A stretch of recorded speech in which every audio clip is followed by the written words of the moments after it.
àrẹ̀mú ayé sú wa lálá pọ̀ fún ọ. Jésù ní wá sí ọ̀dọ̀ mi kò sí. Àrẹ̀mú ọkàn rẹ̀ kò rúru, sọ fún Jésù, sọ fún Jésù. Ìjọ tó ti ń bá wọn èèyàn sọ kí ló ṣe sí. Ìbánújẹ́ bo ọkàn rẹ̀ mọ́lẹ̀, sọ fún Jésù nìkan, òun ló lè ràn ẹ́ lọ́wọ́. Sọ fún Jésù, sọ fún Jésù, òun lọ́rẹ́ tí o mọ̀, kò sí ọ̀rẹ́ tàbí èèkàn bí rẹ̀. Sọ fún Jésù nìkan. Kí ló tún dá ọlọ́kàn rú ọ̀rẹ́?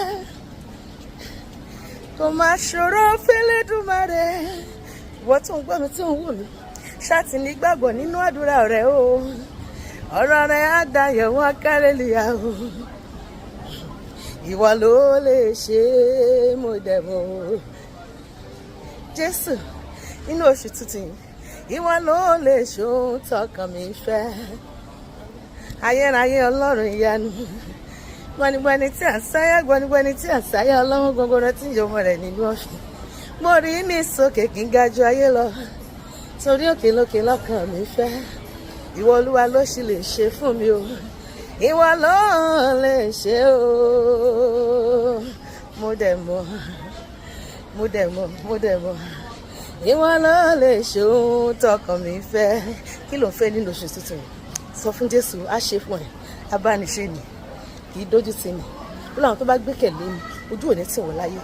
Bẹ́ẹ̀ ni, kí ilẹ̀ ò lè ṣe, ọba dání máa gbàgbé ẹni. Kí ilẹ̀ ò lè ṣe, kò sóhun tẹ́ ò lè ṣe. Àhé, kò sóhun tẹ́ ò lè ṣe, Olúwa.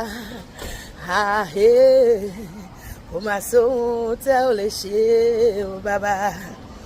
Ìṣòro wo ló ní tó ń dà ọ́ lọ́kàn rú? Kò sóhun tó Olúwa ò lè ṣe. Nínú oṣù yìí, Ọlọ́run máa ṣe ohun tuntun nínú ayé mi àti ẹ̀. Sọ pé Olúwa, ṣé o, ṣé o, ohun tí yóò máa yọ̀ mí kún o. Ṣé o bàbá, mo ti bọ́ Ọlọ́run sọ̀rọ̀ pé kó bá mi ṣe. Aṣílẹ̀kùn ayọ̀ fẹ́mi àti olóṣù.